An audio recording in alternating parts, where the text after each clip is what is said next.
Welcome back to digital education job news channel. Viewers, Delhi subordinate service selection বোর্ডের তরফ থেকে সম্পূর্ণ স্থায়ী পোস্টে কিন্তু রিক্রুটমেন্টের একটি নতুন বিজ্ঞপ্তি ইতিমধ্যেই প্রকাশ করা হয়েছে, যেখানে আপনারা কেবলমাত্র মাধ্যমিক পাস থাকলেই আবেদন করতে পারছেন। এছাড়াও আরও কী কী পোস্ট রয়েছে, সেখানে এলিজিবিলিটি ক্রাইটেরিয়ার কী প্রয়োজন রয়েছে, বয়সসীমা কী রাখা হয়েছে, স্যালারি কত টাকা পাবেন, কীভাবে আবেদন করতে হবে, এই সমস্ত বিষয় নিয়ে আপনাদের আজকের এই ভিডিওতে সমস্ত তথ্য জানাবো। অবশ্যই ভিডিওটিকে স্কিপ না করে শেষ পর্যন্ত দেখবেন। চ্যানেল নতুন দর্শক হয়ে থাকলে চ্যানেলটিকে এখনই সাবস্ক্রাইব করে পাশের বেল আইকনটিকে অন করে রাখবেন। তার পাশাপাশি যদি আপনারা এখনও টেলিগ্রাম গ্রুপে যুক্ত হননি, সেখানেও যুক্ত হয়ে যাবেন। নিত্য নতুন জবের আপডেট সেখানেও কিন্তু আপনারা পেয়ে যাবেন। চলুন এবার দেখে নেব সেই অফিসিয়াল বিজ্ঞপ্তিতে কী কী বলা হয়েছে। Government of NTC of Delhi, Delhi subordinate service selection বোর্ডের সেই অফিসিয়াল বিজ্ঞপ্তিতে আমরা চলে এসেছি। আপনারা ডান দিকে ডেটটা দেখতে পাচ্ছেন, 5ই মার্চ 2024 বিজ্ঞপ্তিটি প্রকাশ করা হয়েছে, যার ফাইল নম্বরটা বাদিকে রয়েছে এবং অফিসিয়াল অ্যাড্রেসটাও কিন্তু এখানে উল্লেখ করে দিয়েছে। এখানে সম্পূর্ণ স্থায়ী পদে আপনাদের নিয়োগটা করা হচ্ছে। বিরাট বড় বিজ্ঞপ্তিটি বেরিয়ে এসছে এবং কী কী পোস্টের জন্য রিক্রুটমেন্ট চলছে তার সমস্ত ডিটেলসটা কিন্তু নিচে বলে দেওয়া আছে। সমস্ত post code, name of the department, pay level এবং আপনাদের কোন পোস্টের জন্য কতগুলো ভ্যাকেন্সি রয়েছে ক্যাটাগরি ওয়াইজ, সেগুলোর কিন্তু ডিটেলস এখানে বলে দিয়েছে। যেরকম প্রথমেই দেখতে পাচ্ছেন ড্রাইভার, এটা রয়েছে ড্রাগ কন্ট্রোল ডিপার্টমেন্টের তরফ থেকে, পে লেভেল 2 অনুযায়ী আপনারা বেতন পাচ্ছেন। এখানে একটি ভ্যাকেন্সি রয়েছে। স্টাফ কার ড্রাইভারের জন্য অর্ডিনারি গ্রেডে একটি ভ্যাকেন্সি রয়েছে। এর পরবর্তীতে স্টাফ কার ড্রাইভার, যেখানে আপনাদের পরবর্তী অর্ডিনারি গ্রেডের জন্য আরও একটি ভ্যাকেন্সি রয়েছে। এভাবে কিন্তু স্টাফ কার ড্রাইভারের জন্য অনেকগুলি ভ্যাকেন্সি রয়েছে। ড্রাইভারের জন্য লো মোটর ভেহিকেলের দেখতে পাচ্ছেন দিল্লি আর্কিভে একটি ভ্যাকেন্সি রয়েছে। ঠিক আছে, এরকমভাবেই কিন্তু স্টাফ কার ড্রাইভারের জন্য অনেকগুলি ভ্যাকেন্সি এখানে বেরিয়ে এসছে বিভিন্ন ডিপার্টমেন্ট থেকে। তার পরবর্তীতে চলে যাব ল্যাব টেকনিশিয়ান গ্রুপ 3, গ্রুপ 4 এবং ল্যাব টেকনিশিয়ানের 3টি ভ্যাকেন্সি এখানে দেখতে পাচ্ছেন। এখানে 38টা টোটাল ভ্যাকেন্সি। তার পরবর্তীতে গ্রুপ 4-এর জন্য 6টি ভ্যাকেন্সি। তারপরে রয়েছে ল্যাব টেকনিশিয়ান, যেটা নিউ দিল্লি মিউনিসিপ্যাল কর্পোরেশনে আপনাদের নিয়োগটা করা হবে, সেখানে 10টি ভ্যাকেন্সি বেরিয়ে এসছে। ঠিক আছে, পরবর্তীতে ল্যাবরেটরি টেকনিশিয়ান ড্রাগ কন্ট্রোল ডিপার্টমেন্টের তরফ থেকে একটি ভ্যাকেন্সি রয়েছে। এরকমভাবেই পরবর্তীতে রয়েছে ফার্মাসিস্ট, যেখানে ডিসপেন্সারের জন্য সবথেকে বেশি ভ্যাকেন্সি 110টা এবং ফার্মাসিস্ট অ্যালোপ্যাথিকের জন্য 18টি ভ্যাকেন্সি কিন্তু রয়েছে। ঠিক আছে, এবং ক্যাটাগরি ওয়াইজ যে ভ্যাকেন্সির লিস্ট সেটাও আপনারা এখানে পাশাপাশি দেখতে পাচ্ছেন এবং কোথায় নিয়োগ করা হবে, পে লেভেলটাও এখানে কিন্তু দিয়ে দিয়েছে। পে লেভেল 5 অনুযায়ী আপনাদের বেতন দেওয়া হচ্ছে। পরবর্তীতে যেটা সবথেকে বেশি ভ্যাকেন্সি বেরিয়ে এসছে, যেমনটা আপনারা থাম্বনেলেও দেখেছেন, 100+ ভ্যাকেন্সি, সেখানে দেখতে পাচ্ছেন অক্সিলারি নার্স মিডওয়াইফারি অর্থাৎ এএনএম ভ্যাকেন্সি কিন্তু এখানে বেরিয়ে এসছে। এবং বলে রাখি, সম্পূর্ণ স্থায়ী পদে এটাও কিন্তু রিক্রুটমেন্ট হতে চলেছে। মিউনিসিপ্যাল কর্পোরেশন অফ দিল্লি এবং নিউ দিল্লি মিউনিসিপ্যাল কাউন্সিলের আন্ডারে আপনাদের নিয়োগটা করা হবে, যেখানে লেভেল 4 অনুযায়ী আপনারা একটা ভালো টাকা বেতন পাচ্ছেন, সেটা আমি পরবর্তীতে আসছি। তো প্রথমে দেখতে পাচ্ছেন ভ্যাকেন্সি, যেখানে মিউনিসিপ্যাল কর্পোরেশন দিল্লিতে 144টা এবং নিউ দিল্লি মিউনিসিপ্যাল কাউন্সিলের তরফ থেকে 8টা, টোটাল কিন্তু 152টা ভ্যাকেন্সি বেরিয়ে এসছে। 152+ ভ্যাকেন্সি এই এএনএম প্রার্থীদের জন্য বেরিয়ে এসছে। যেখানে কী কী শিক্ষাগত যোগ্যতা লাগছে সেটা পরবর্তীতে আসছি। তার পরবর্তী পোস্ট রয়েছে draughtsman grade 3, store keeper, store supervisor, pharmacist, junior pharmacist এবং সর্বশেষ পোস্ট রয়েছে অ্যাসিস্ট্যান্ট স্যানিটারি ইন্সপেক্টর। এই সমস্ত পোস্ট মিলিয়ে টোটাল যে ভ্যাকেন্সি বেরিয়ে এসছে দেখতে পাচ্ছেন 414টা কিন্তু ভ্যাকেন্সি বেরিয়ে এসছে এবং এখানে ক্যাটাগরি ওয়াইজ যে ভ্যাকেন্সির লিস্ট সেটাও আপনারা দেখতে পাচ্ছেন। এর পরবর্তীতে চলে যাব আপনাদের এডুকেশন কোয়ালিফিকেশান কোন কোন পোস্টের জন্য কী লাগছে। তো এখানে দেখতে পাচ্ছেন নেম অফ দ্য পোস্টের driver, staff car driver, driver LMV, এই সমস্ত পোস্টের জন্য আপনাদের লাগছে যে এডুকেশনাল কোয়ালিফিকেশান সেটা বলে দিয়েছে matriculation or its equivalent from recognise board or university, অর্থাৎ মাধ্যমিক পাস। তার সাথে driving licence of light motor vehicle with 2 years of আনএবলিশমেন্ট এক্সপিরিয়েন্স ইন দ্য লাইন। 2 ইয়ার্সের এক্সপিরিয়েন্স সহ ড্রাইভিং লাইসেন্স এবং মাধ্যমিক পাস থাকলে আপনারা আবেদন করতে পারছেন। এছাড়া কোনো রকম অভিজ্ঞতার আপনাদের এখানে প্রয়োজন নেই। যেখানে স্যালারি আপনাদের দেওয়া হচ্ছে লেভেল 2 অনুযায়ী 19,900 থেকে 63,200 টাকার মধ্যে ভালো একটা স্যালারি প্যাকেজ রয়েছে। বয়সসীমা বলা হয়েছে 18 থেকে 27।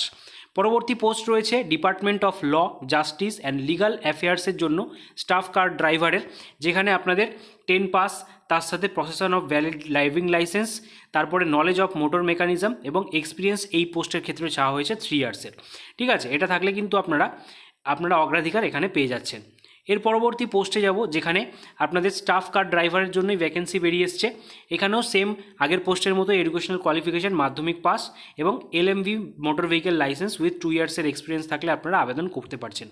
ঠিক আছে, তো কার ড্রাইভার পোস্টের জন্য কী কী এলিজিবিলিটি ক্রাইটেরিয়ার প্রয়োজন সেটা তো আপনারা বুঝেই গেলেন। এর পরবর্তী পোস্টগুলোর দিকে আমরা যাব, যেখানে আপনাদের ল্যাব টেকনিশিয়ান যে পোস্টটা রয়েছে সেক্ষেত্রে আপনাদের কী শিক্ষাগত যোগ্যতা থাকলে আপনারা আবেদন করতে পারছেন, নেম অফ দ্য ডিপার্টমেন্টটাও দেখতে পাচ্ছেন। তো এখানে আপনাদের টোটাল ভ্যাকেন্সিটা তো আগেই বলে দিয়েছি, এডুকেশন কোয়ালিফিকেশান দেখে নিন, বিএসসি মেডিকেল ল্যাব টেকনোলজির উপরে থাকতে হবে। এছাড়াও আরও ক্রাইটেরিয়া বলেছে, যেরকম matriculation higher secondary, senior secondary with science, diploma in MLT from recognise institution, তারপরে বলেছে 3 ইয়ার্সের experience as a lab assistant in a group of this laboratories. এই গ্রুপের যে কোনো ল্যাবরেটরিতে আপনাদের 3 ইয়ার্সের এক্সপিরিয়েন্স সহ এই শিক্ষাগত যোগ্যতা থাকলে আপনারা আবেদন করতে পারছেন। এছাড়া বিএসসি মেডিকেল ল্যাব টেকনোলজির উপরে থাকলেও আপনারা আবেদন করতে পারছেন। পরবর্তীতে যে ল্যাব টেকনিশিয়ানের পোস্ট রয়েছে এখানে কিন্তু মাধ্যমিক পাশে আবেদন করা যাচ্ছে, তার সাথে অবশ্যই diploma MLT with 1 year experience science গ্র্যাজুয়েটদের জন্য, তাহলে আপনারা এখানে আবেদন করতে পারছেন। কোনো রকম ডিজায়ারেবল ক্রাইটেরিয়া নেই। এখানে যে পে লেভেল বলা হয়েছে সেটা লেভেল 5 অনুযায়ী কত টাকা দেওয়া হচ্ছে দেখে নিন, 29,200 থেকে 92,300 টাকার মধ্যে। বয়স সীমা বলা হয়েছে 18 থেকে ম্যাক্সিমাম 32 বছর বয়স পর্যন্ত প্রার্থীরা আবেদন করতে পারছেন। পরবর্তী পোস্ট ড্রাগ কন্ট্রোল ইউনিট ডিপার্টমেন্টের আন্ডারে ল্যাবরেটরি টেকনিশিয়ান। এখানে বিএসসি মেডিকেল ল্যাব টেকনোলজি, অর্থাৎ আগের পোস্টের মতোই কিন্তু এখানে এডুকেশন কোয়ালিফিকেশন বলা হয়েছে, যেখানে বয়সসীমা 18 থেকে 27 এবং লেভেল 5 অনুযায়ী বেতন সীমাও আগের মতোই রয়েছে 29,200 থেকে 92,300 টাকার মধ্যে। এর পরবর্তী যে পোস্টটার ব্যাপারে আপনাদেরকে বলবো সেটা হচ্ছে pharmacist dispenser, municipal corporation of দিল্লির আন্ডারে 110টা ভ্যাকেন্সি যেখানে বেরিয়ে এসছে। এই পোস্টের জন্য আপনাদের এডুকেশনাল কোয়ালিফিকেশান বলা হয়েছে মাস্ট হ্যাভ পাস ম্যাট্রিকুলেশন, অর্থাৎ মাধ্যমিক পাস রেকগনাইজ বোর্ড থেকে, must have register as a qualified pharmacist or dispenser with recognise pharmacy কাউন্সিলের আন্ডার থেকে আপনাদের কিন্তু রেজিস্ট্রেশন থাকতে হবে, উইথ 2 ইয়ার্সের experience as a pharmacist or dispenser, তাহলেই আপনারা আবেদন করতে পারছেন। যেখানে লেভেল 5 অনুযায়ী বেতন তো আগের পোস্টের মতোই সেম থাকছে, যেখানে মিনিমাম 18 থেকে ম্যাক্সিমাম 32 বছর বয়স পর্যন্ত প্রার্থীরা আবেদন করতে পারছেন। পরবর্তীতে যে ডিসপেন্সার অ্যালোপ্যাথিকের জন্য ফার্মাসিস্ট ভ্যাকেন্সিটা বেরিয়ে এসছে, সেক্ষেত্রেও আপনাদের এডুকেশন কোয়ালিফিকেশান আগের পোস্টের মতোই সেম রাখা হয়েছে এবং স্যালারি লেভেল বয়সসীমাও সেম থাকছে। পরবর্তী পোস্ট দেখতে পাচ্ছেন অক্সিলারি নার্স মিডওয়াইফারি, অর্থাৎ এএনএম, পোস্ট কোডটা দিয়ে দেওয়া রয়েছে। ডিপার্টমেন্ট রয়েছে মিউনিসিপ্যাল কর্পোরেশন অফ দিল্লি, যেখানে আপনাদের টোটাল ভ্যাকেন্সি এখানে রয়েছে 144টা। এসেন্সিয়াল কোয়ালিফিকেশান চাওয়া হয়েছে matriculation pass from recognise university board or school, মাধ্যমিক পাস, তার সাথে qualified as a midwifery registered with nursing council of India as a auxiliary nurse or midwife. ঠিক আছে, আইএনসি রেজিস্ট্রেশন থাকতে হবে, তার সাথে মাধ্যমিক পাস থাকলেই আপনারা আবেদন করতে পারছেন। এবং ডিজায়ারেবল বলেছে ওয়ার্কিং নলেজ অফ হিন্দি যদি থেকে থাকে সেক্ষেত্রে আপনারা আবেদন করলে অগ্রাধিকার পাচ্ছেন, আদারওয়াইজ না থাকলেও আপনারা আবেদন করতে পারবেন। ঠিক আছে, তার পরবর্তীতে এখানে বলা হচ্ছে স্যালারি ডিটেলস লেভেল 4 অনুযায়ী এখানে বলা হচ্ছে 25,500 থেকে 31,100 টাকার মধ্যে আপনাদের কিন্তু বেতন দেওয়া হবে। বয়সসীমা দেখে নিন, 18 থেকে ম্যাক্সিমাম 27 বছর বয়স পর্যন্ত প্রার্থীরা আপনারা আবেদন করতে পারছেন।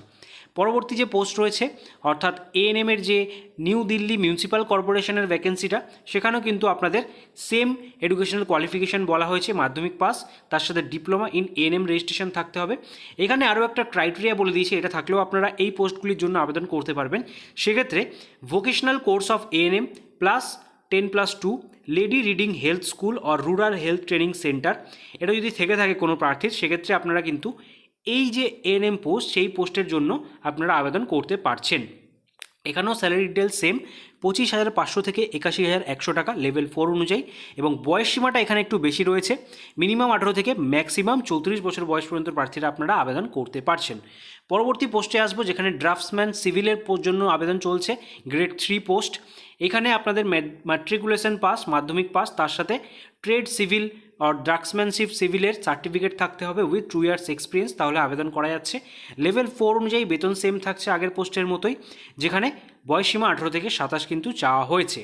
ড্রাফটসম্যান সিভিলের জন্য আরও কয়েকটি ক্রাইটেরিয়া এখানে বলে দিয়েছে, দেখতে পাচ্ছেন passed second year examination or 7 year diploma course in architecture from recognise institution, এটা থাকলে আবেদন করতে পারছেন। First years examination of 5 years degree course in architecture from recognise institution, তারপরে বলেছে 4 year practical experience after matriculation in tracing of architecture and town planning. এই সমস্ত criteria থাকলেও কিন্তু আপনারা এই ড্রাফটসম্যান সিভিল পোস্টের জন্য আবেদন করতে পারছেন, যেখানে স্যালারি ডিটেলস সেম থাকছে 25,500 থেকে 81,100, যেখানে 32 বছর বয়স পর্যন্ত প্রার্থীরা আপনারা আবেদন করতে পারবেন। পরবর্তী পোস্ট রয়েছে স্টোর কিপার। এখানে একটি ভ্যাকেন্সি রয়েছে যেখানে মাধ্যমিক পাস, তার সাথে 2 ইয়ার্সের প্র্যাকটিক্যাল এক্সপিরিয়েন্স থাকতে হবে, অথবা working at store in a government department. এই দুটো ক্রাইটেরিয়ার মধ্যে যে কোনো একটা ম্যাচ করলে আপনারা আবেদন করতে পারছেন। স্যালারি স্ট্রাকচার সেম থাকছে লেভেল 4 অনুযায়ী, বয়সসীমাও আগের পোস্টের মতোই সেম রাখা হয়েছে। পরবর্তীতে স্টোর সুপারভাইজারের জন্য ভ্যাকেন্সি বেরিয়ে এসছে, মাধ্যমিক পাশেই আবেদন করতে পারবেন। এখানেও 2 ইয়ার্সের প্র্যাকটিক্যাল এক্সপিরিয়েন্স চাওয়া হয়েছে, তাহলেই কিন্তু আবেদন করা যাচ্ছে। এই ক্ষেত্রে আপনাদের স্যালারি বেশি দেওয়া হচ্ছে লেভেল 5 অনুযায়ী 29,200 থেকে 92,300-র মধ্যে, যেখানে বয়সসীমা 18 থেকে 27 কিন্তু রাখা হয়েছে। পরবর্তীতে ফার্মাসিস্টের জন্য আরও একটি ভ্যাকেন্সি রয়েছে, যেখানে বি ফার্মা চাওয়া হয়েছে রেকগনাইজ বোর্ড আর ইনস্টিটিউশন থেকে। এটা থাকলে আবেদন করতে পারছেন। এছাড়াও 10+2 সায়েন্স স্ট্রিমে ফিজিক্স, কেমিস্ট্রি, বায়োলজি নিয়ে, তার সাথে আপনাদের অবশ্যই ফার্মেসির সার্টিফিকেট থাকতে হবে, তাহলে আপনারা এলিজিবল। এবং লেভেল 4 অনুযায়ী এখানে বেতন দেওয়া হচ্ছে, যেখানে বয়সসীমা বলা হয়েছে 18 থেকে 27 বছর। তার পরবর্তীতে জুনিয়র ফার্মাসিস্টের জন্য ভ্যাকেন্সি বেরিয়ে এসছে, যেখানে এইচএস পাস, তার সাথে ফার্মেসি কাউন্সিলের যে রেজিস্ট্রেশন সেটা থাকলে আপনারা আবেদন করতে পারবেন। লেভেল 5 অনুযায়ী এখানেও ভালো টাকা বেতন দেওয়া হচ্ছে, 31,900 থেকে 92,300-র মধ্যে। বয়সসীমা আগের পোস্টের মতোই এখানেও সেম রাখা হয়েছে। এর পরবর্তীতে সর্বশেষ পোস্ট অ্যাসিস্ট্যান্ট স্যানিটারি ইন্সপেক্টরের জন্য 4টি ভ্যাকেন্সি রয়েছে। মাধ্যমিক পাস, তার সাথে স্যানিটারি ইন্সপেক্টর ডিপ্লোমা কোর্স করা থাকলে আপনারা আবেদন করতে পারবেন, যেখানে লেভেল 2 অনুযায়ী আপনাদের বেতন হয়ে যাবে 19,900 থেকে 63,200 টাকার মধ্যে। বয়সসীমা 18 থেকে 27 কিন্তু চাওয়া হয়েছে। এই সমস্ত পোস্টগুলিতে আবেদন করার পর আপনাদের যে সিলেকশন ক্রাইটেরিয়া সেই সংক্রান্ত ডিটেলস এখানে বলে দিয়েছে। যে এক্সামটা হচ্ছে সিবিটি টেস্ট, সেখানে আপনাদের দেখতে পাচ্ছেন সিরিয়াল নাম্বার এতে দেওয়া রয়েছে 1 টায়ার জেনারেল, যেখানে জেনারেল প্রার্থীদের জন্য সমস্ত পোস্ট কোড দিয়ে দেওয়া রয়েছে। টায়ার এক্সাম সহ টাইম ডিউরেশনটাও আপনারা দেখতে পাচ্ছেন। এবং এখানে 200টা এমসিকিউ প্রশ্ন থাকবে, টোটাল মার্কস থাকবে 200, প্রত্যেকটা প্রশ্নের জন্য 1 মার্কস করে থাকছে। যেখানে আপনাদের দেখতে পাচ্ছেন কোন কোন সিলেবাস বা সাবজেক্ট থেকে প্রশ্ন আসবে সেটাও ডিটেলস দিয়ে দিয়েছে। General awareness, intelligence, reasoning ability, arithmetical, numerical ability, test of Hindi language or comprehension, test of English language or comprehension. তারপরে রয়েছে আপনাদের পরবর্তী সেকশন এ, যেটা টেকনিক্যালদের জন্য, যেখানে পোস্ট কোড দিয়ে দেওয়া রয়েছে। ঠিক আছে, দুটো কিন্তু আলাদা, কিন্তু আপনাদের যে এমসিকিউ বেস প্রশ্নটা থাকছে সেটা কিন্তু 200 মার্কসেরই হবে। টাইম পাবেন আপনার 2 ঘন্টা। তো এখানে আপনাদের যে এমসিকিউ যেই সিলেবাস থেকে প্রশ্নগুলো আসবে তার ডিটেলসটা বলে দিয়েছে, সেটা আপনারা এখান থেকে দেখে নিতে পারছেন। ঠিক আছে, এছাড়া যে সমস্ত প্রার্থীদের জন্য স্কিল টেস্ট, এন্ডুরেন্স টেস্ট বা ড্রাইভিং টেস্ট রয়েছে সেটা কিন্তু পরবর্তীতে নেওয়া হবে। এর উপরে বেস করেই ফাইনাল সিলেকশন বা ফাইনাল মেরিট লিস্ট আপনাদের প্রকাশ করা হবে, এবং ডকুমেন্ট ভেরিফিকেশনের মাধ্যমে আপনাদের সমস্ত সিলেকশন প্রসিডিউর কমপ্লিট হয়ে যাচ্ছে। এই হচ্ছে সমস্ত ক্রাইটেরিয়া বা মোড অফ সিলেকশন সংক্রান্ত ডিটেলস। এরপরে আসবো আপনাদের কাট অফ মার্কস, কত পার্সেন্ট মার্কস পেলে আপনারা এক্সামে কোয়ালিফাই করবেন তার লিস্ট দিয়ে দিয়েছে। জেনারেল ইডাব্লিউএসদের জন্য 40%, ওবিসিদের জন্য 35%, এসটি এসসি, ফিজিক্যালি হ্যান্ডিক্যাপ বা পিডাব্লিউবিডি ক্যান্ডিডেটের জন্য 30% পেলে আপনারা কিন্তু কোয়ালিফাই করে যাচ্ছেন। এছাড়া এক্স সার্ভিসম্যানদের জন্য কিন্তু এখানে 30% মার্কস পেলে আপনারা কোয়ালিফাই করবেন, সেটা এখানে জানিয়ে দেওয়া রয়েছে। ঠিক আছে, এর পরবর্তীতে আপনাদের আবেদন প্রক্রিয়াটা বলে দিই। এখানে সম্পূর্ণ অনলাইনের মাধ্যমে আপনাদের আবেদন করতে হচ্ছে। আবেদন করবার জন্য যে অফিসিয়াল ওয়েবসাইট সেটাও আপনারা অনস্ক্রিন দেখতে পাচ্ছেন, https://dssb.online.nic.in এই অফিসিয়াল ওয়েবসাইট ভিজিট করতে হবে, এবং এখানে রেজিস্ট্রেশন করার মাধ্যমে আপনাদের ইউজার আইডি, পাসওয়ার্ড ক্রিয়েট করে লগ ইন করে আপনাদের কিন্তু স্টেপ বাই স্টেপ ফলো করে এখানে আবেদনটা করে ফেলতে হবে। যা যা ডিটেলসগুলো চাওয়া হচ্ছে সম্পূর্ণ নিখুঁতভাবে ডিটেলস দেওয়ার পর অবশ্যই সমস্ত অ্যাপ্লিকেশন ফর্মের একটা প্রিন্ট আউট কপি নিজেদের কাছে রেখে দেবেন। এখানে আবেদন করতে গেলে যে আবেদন মূল্যটা আপনাদের পেমেন্ট করতে হবে সেটা দেখতে পাচ্ছেন 100 টাকা ধার্য করা হয়েছে। এটা কিন্তু অনলাইনে ডেবিট কার্ড, ক্রেডিট কার্ডের মাধ্যমে আপনারা পেমেন্টটা করে দিতে পারেন। এছাড়া আপনারা যদি যে কোনো ক্যাটাগরির ওম্যান হয়ে থাকেন, এছাড়া এসটি, এসসি, পিডাব্লিউবিডি, এক্স সার্ভিসম্যান প্রার্থী হয়ে থাকলে কোনো রকম আবেদন মূল্য লাগছে না, সম্পূর্ণ বিনামূল্যে আপনারা আবেদন করতে পারছেন। আবেদন মূল্যটা কেবলমাত্র জেনারেল, ওবিসি প্রার্থীদের জন্য। তারা অবশ্যই অনলাইনের মাধ্যমে ফর্মটা ফিল আপ করার পর এখানে পেমেন্টটা করে দিতে পারেন। এই হচ্ছে সম্পূর্ণ প্রসেস। আপনারা যারা যারা চাইছেন অতি শীঘ্রই এখানে আবেদনটি করে ফেলুন। আবেদন অলরেডি স্টার্ট হয়ে যাচ্ছে 21শে মার্চ থেকে, চলবে 19শে এপ্রিল 2024 তারিখ পর্যন্ত। এই সময়ের মধ্যে আপনাদের আবেদনটা করে ফেলতে হবে। এলিজিবল প্রার্থী যারা রয়েছেন অতি শীঘ্রই এখানে আবেদনটি করে ফেলুন। যদি ভিডিওটা আপনারা এতক্ষণ অবধি দেখছেন অবশ্যই একটি লাইক দিয়ে মোটিভেট করুন এবং সকলের মাঝে শেয়ার করে দিন, যাতে সবার মাঝে খবরের ইনফরমেশনটা পৌঁছে যায়। তার পাশাপাশি যদি চ্যানেল নতুন দর্শক হয়ে থাকেন এখনই চ্যানেলটিকে সাবস্ক্রাইব করে পাশের বেল আইকনটিকে অন করে রাখুন। আপনাদের সাথে দেখা হবে পরবর্তী নতুন ভিডিওতে। ততক্ষণ পর্যন্ত ভালো থাকবেন, সুস্থ থাকবেন। Thank you for watching.